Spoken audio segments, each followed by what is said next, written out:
MLA hostel থেকে পুরুলিয়ার তৃণমূল বিধায়কের দেহরক্ষীর মৃতদেহ উদ্ধার ঘিরে রহস্য ক্রমশ দানা বাঁধতে শুরু করেছে। জয়দেব করাই নামের বছর 34-এর ওই পুলিশ কর্মীর মৃতদেহ উদ্ধার হয় কলকাতার এমএলএ হস্টেল থেকে। তার বাড়ি বাঁকুড়ার শিমলাপালের বাঁশি গ্রামে।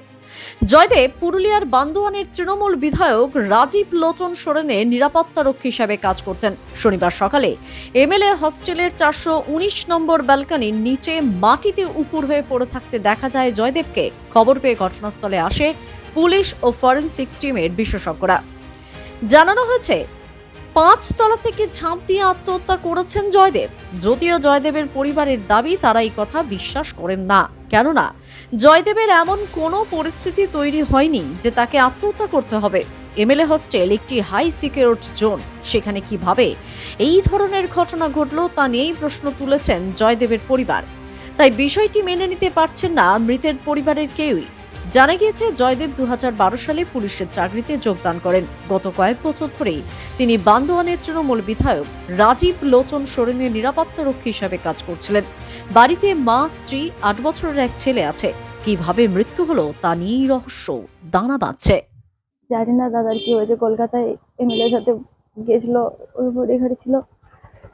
তা বলতে পারবো না কি করে কি হয়েছে। 2012-তে দাদা চাকরি পেয়েছিল। কি শুনেছো? ওখান থেকে ফোন করে বললো, প্রথমে বলছে আপনারা ডেড বডি দেখেছেন, জয়দেব করে মারা গেছে। তো কিভাবে মারা গেছে বলছে? ওরা বলছে 5 তলা থেকে ঝাঁপ দিয়ে মারা গেছে। সত্যি? না, আমরা বিশ্বাস করিনি। 5 তলা থেকে মারা যাওয়ার ছেলে নয়। কি চাইছে এখন? আমরা চাইছি এর সঠিক বিচার, কি করে কি হলো সঠিক তদন্ত জানতে চাইছি আমরা। বন্ধু ছিল? আমরা ছোটবেলা থেকেই মানে একদম আইসিডি স্কুল থেকে পড়েছি একেবারে। আমার মানে হয়েছে বলতে, ও তো এখন ডিউটিতে ছিল। ও বললে 7 দিন পরে ঘর আসবো বললো, যে ও ঘরে এসে ওর দিদি বাড়ি যাবো বলছিল। দিদি বাড়ি অনেকদিন যাওয়া হয়নি, তো ও বলছে দিদি বাড়ি যাবো। দিয়ে কালকে শুনছি নাকি ওকে মানে আমার মনটা বলছে ওকে প্ল্যানিং মার্ডার করা হয়েছে। মালিক মারার তো কখন আছে আপনার কাছে? আমরা তো সকালবেলায় শুনেছি। তো ও কি আত্মহত্যা করতে পারে? না, কোনোদিনও সম্ভব নয়। আত্মহত্যা কোনোদিনও করতে পারেনি, কারণ ও সবসময় হাসি খুশিই থাকতো। কতটা সাথে মিশতে ওর? একদম খুব ক্লোজ, একদম মানে খুব ভালো ছিল, হাসি খুশি একদম খুব ভালো ছিল। উনি কোন বিধায়কের বিধায়ক পেছনে বলতে হবে? রাজীব সরেনের কি হয়েছে তাদের এখন কি হয়েছে, লাস্ট কি হয়েছে মনে হচ্ছে? কিছু পরিকল্পনা করে মারা হবে। আমার মনে হচ্ছে পরিকল্পনা করে মার্ডার করা হয়েছে ওকে। কি চাইছেন এখন বন্ধুর জন্য? বন্ধুর জন্য চাইছি উপযুক্ত শাস্তি, যারা যারা মানে তদন্ত চাইছি, দোষীদের উপযুক্ত শাস্তি দেওয়া হয়। আমার এটাও মনে হচ্ছে যে ও হয়তো কোনো কিছু গোপন কিছু জানতে পেরে গেছিল। পুলিশ সার্ভিস করে, তাহলে ওর কিছু ও জানতেই পেরেছিল হয়তো। এছাড়া কিছু ও আত্মহত্যা করা ছাড় ছেলে নয়। আমরা তো আপাতত প্রথমে ফোন আনলো, বৌমাকে ফোন করছি।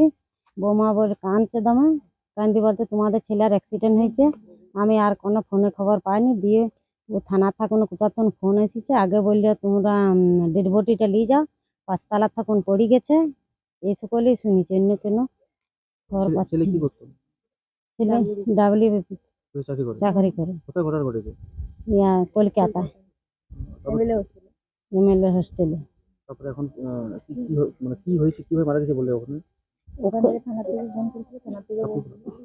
আপনি থানার থাকুন ফোন করেছিল, বললে যে 5 তলা থাকুন ঝাঁপ দিয়ে দিয়েছে। কিন্তু ছেলে ঝাঁপ দিবে আর আমাদের লয়। আপনাদের কি বলেছে আত্মহত্যা করেছে? হ্যাঁ, আত্মহত্যা করেছে। আপনারা কি মনে করছেন আপনি? আমরা তো ভাবছি যে কোনো কিছু করে দিচ্ছে, আমাদের ছেলে আপনার থাকুন মরিবে কেন, ঝাঁপ দিবে আর লয়। কত বছর আগে চাকরি পেয়েছিল? 2000 কত সালে?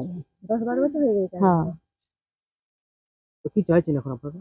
এই সঠিক বিচার, সঠিক বিচার চাইছি। আমাদের ছেলে কেন এরকম হইলো, কিসের জন্য হবে এরকম জায়গা, এমএলএ সুরক্ষার জায়গা কেন এরকম হবে? দ্য সহজ পাঠ, সহজ কথা, সঠিক তথ্য।